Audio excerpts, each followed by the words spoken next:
Welcome to Bipolar She. I'm your host, Janine Noel.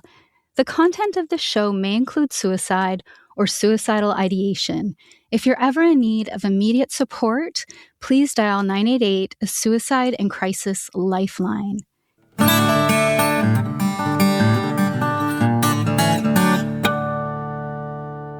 All right, so I've been away from the podcast for several weeks now, actually, but it's because of a very bipolar reason that I wasn't able to get some episodes out. And I think it's actually more important for me to share what was going on behind the scenes because this could really apply to a lot of women. And I don't know if many women or their providers fully understand what I'm going to talk about.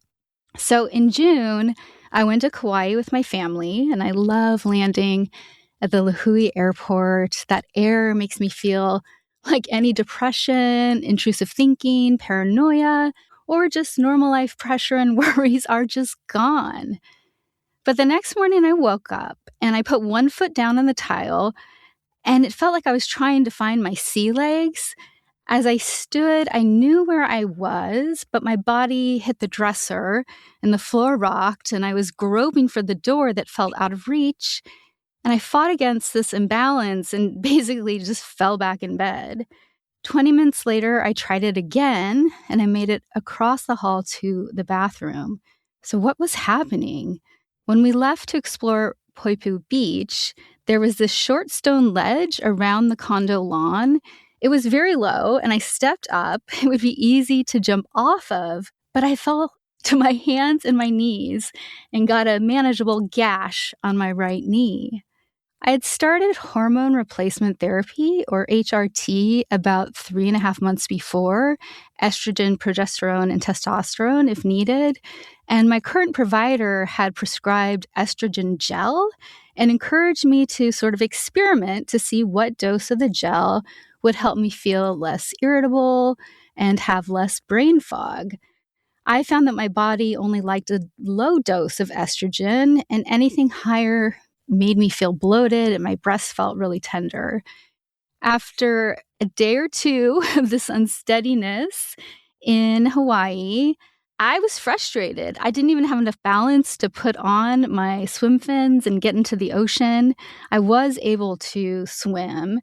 I had briefly talked to my psychiatrist about this current attempt on hormone replacement, but I felt like we just talked about how it might impact my mood, and we weren't talking about the estrogen and Lamictal interplay that is actually happening.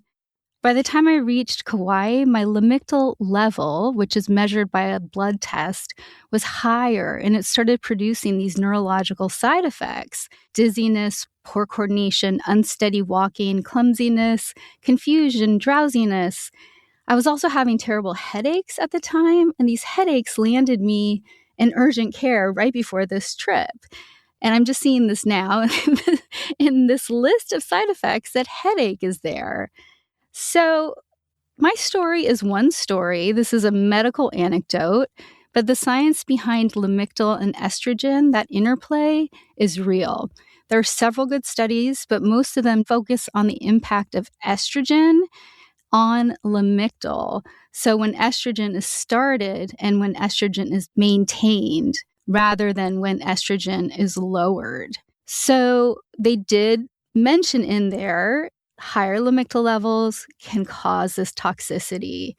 And it was tough, though, because on a trip, I didn't know if it had to do with taking my medication 3 hours different from home, if my electrolytes were off, or even could this be my lithium level? I didn't know what the hell was going on. The next day, we walked down to the edge of Shipwreck Beach and began a rocky but pretty easy climb swiftly up to a cliff with a deadly drop-off just a few yards from my feet. When someone gestured to me to stay closer in, I realized for the first time just how high up we'd gone.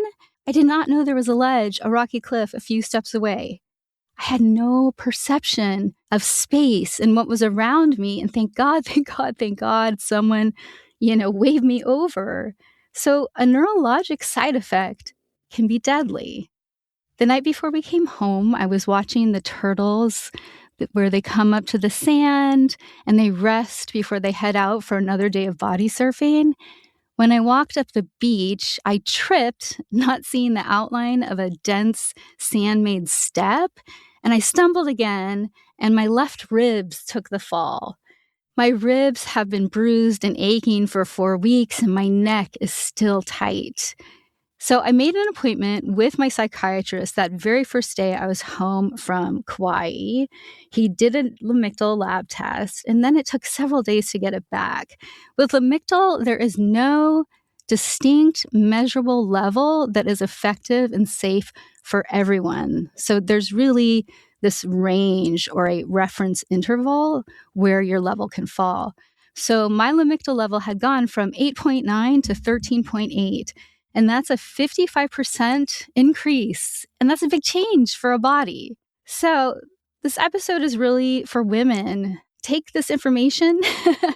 And if you're taking the birth control pill or you're taking estrogen midlife and beyond, and you have a psychiatrist and OBGYN, you need to tell them both about either your Lamictal or your estrogen, especially if changes are being made.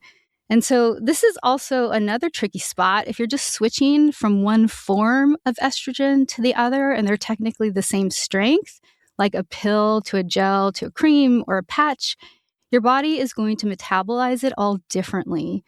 So I don't even know if Lamictal toxicity and this estrogen interplay is even introduced in med school.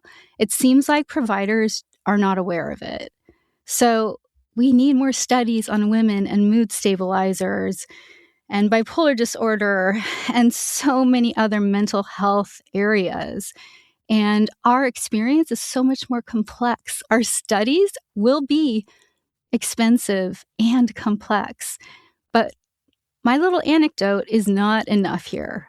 Let's keep going with them and telling our stories, but hopefully there will be more funding and research for women. We know it is weak and people are speaking up.